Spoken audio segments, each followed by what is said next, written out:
एक क्वेश्चन दिया हुआ है जिसमें इक्विलेटरल ट्रायंगल की हाइट गिवन है। इक्विलेटरल ट्रायंगल का हाइट गिवन है 9 सेंटीमीटर। तो हमें निकालना है इस इक्विलेटरल ट्रायंगल का एरिया फाइंड आउट करना है। तो कैसे निकालेंगे? हम जानते हैं by formula area of equilateral triangle equal to what, √3/4 a²। यहाँ ए क्या होता है? इक्विलेटरल ट्रायंगल के साइड होते हैं। चूँकि हम जानते हैं कि इक्विलेटरल ट्रायंगल में ऑल साइड्स इक्वल होते हैं। तो इस तरह अगर हमें ये साइड मिल जाए तो हम इक्विलेटरल ट्रायंगल का फार्मूला इक्विलेटरल ट्रायंगल के एरिया आसानी से निकाल सकते हैं। तो सबसे पहले हम ए निकालेंगे, क्योंकि हमें हाइट दिया हुआ है, साइड तो दी नहीं हुई है। तो हम by formula height equal to equilateral triangle में होता है √3/2 a। ये क्या है? साइड के। तो यहाँ हम हाइट पुट कर दिया, वैल्यू हाइट दी हुई है 9 सेंटीमीटर और हाइट दिया हुआ है और √3/2 इंटू ए। तो यहाँ से ए इक्वल टू हो जाएगा 9 इंटू 2/√3। तो ये वैल्यू आ जाएगी 18/18/√3। और इस तरह ए इक्वल टू हो गया 18/√3। अब ये वैल्यू रख देंगे। Area equal to √3/4 into a²।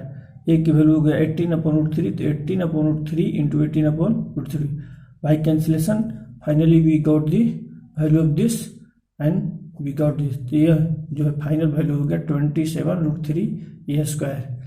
या अगर आप चाहो तो √3 की वैल्यू पुट करके इसकी वैल्यू डेसिमल में भी हम लोग फाइंड कर सकते हैं। अब नेक्स्ट क्वेश्चन है कि एरिया गिवन है। यहाँ पर तो था कि हाइट दिया हुआ था, एरिया निकालना था।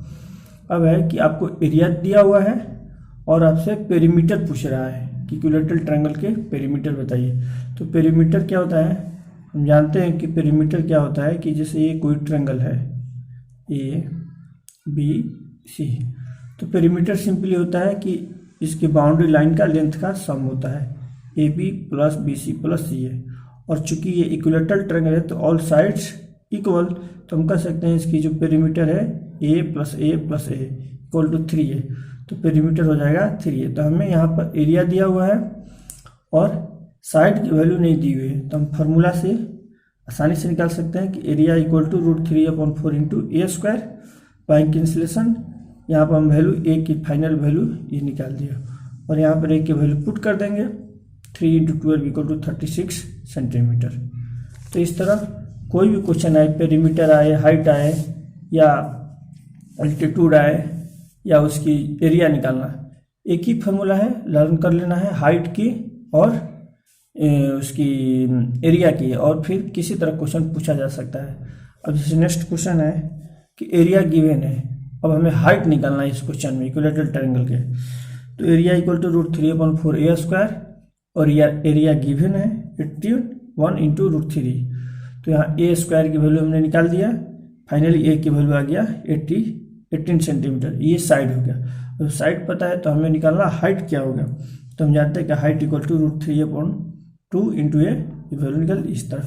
तो इस तरह हमें इक्विलेटरल ट्रायंगल में दो फार्मूला याद रखना है। हाइट ऑलवेज √3/2 इंटू ए और एरिया को हम लोग डेल्टा से भी डिनोट करते हैं। Area equal to √3/4 into a²। ये जो दो फार्मूला हमें ऑलवेज रिमेंबर करना है। इस तरह हम निकाल सकते हैं। अब नेक्स्ट तो h इक्वल टू ये निकल गया। अब नेक्स्ट एक क्वेश्चन है, इंपॉर्टेंट क्वेश्चन है, क्वेश्चन नंबर 16। जैसे ये आर्य सवाल के सारे क्वेश्चन हैं। यहाँ पर हम देख रहे हैं कि रेडियस ऑफ सर्कल 8 सेंटीमीटर दिया हुआ है और एल्टीट्यूड जो है हाइपोटेनस पर गिवन है। तो हमें बताना है कि जो राइट एंगल ट्रायंगल बनेगा उस सर्कल के इनसाइड में उसकी एरिया क्या होगी। तो पहले समझते हैं कि सर्कम सर्कल क्या है। What do mean by circum circle? Circum circle कहते हैं कि जैसे कोई ये ट्रायंगल है, मान लिया कोई ट्रायंगल ABC है और इसकी चारों तरफ जो सर्कल पास करेगी इसके वर्टेक्स होगा, that is called circumcircle. अब सर्कम सर्कल होगा तो इसकी एक रेडियस भी होगी। तो चूँकि हम जानते हैं कि जैसे कोई सर्कल है, सपोज ये सर्कल है, तो सर्कल का जो सेंटर पॉइंट होता है, सेंटर पॉइंट से इसके कहीं भी पेरीफेरी पर हम जाते हैं तो ये जो रेडियस होता है इक्वल होता है, ऑल रेडियस आर इक्वल।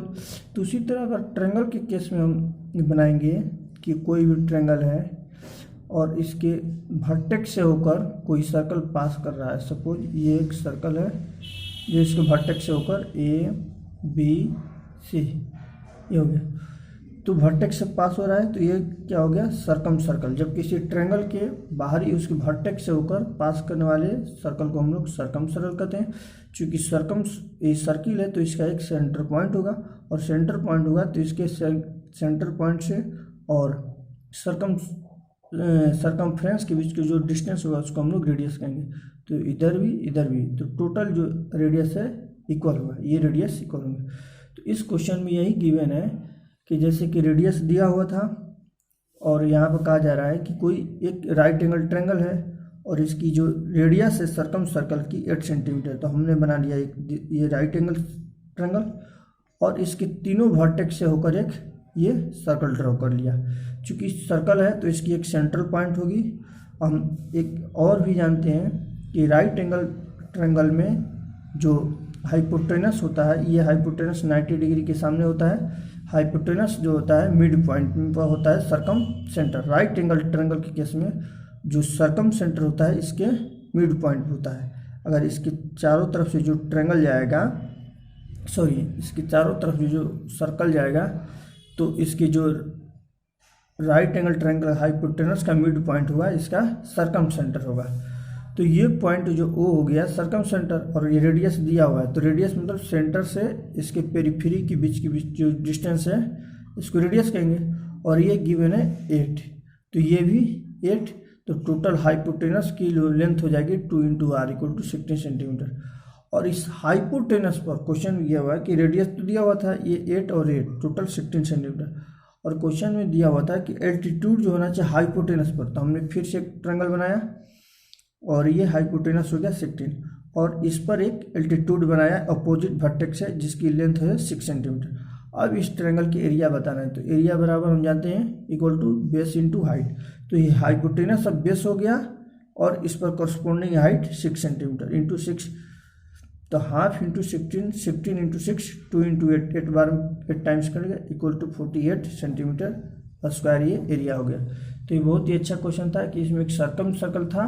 पहले हम सर्कम सर्कल ड्रॉ करेंगे।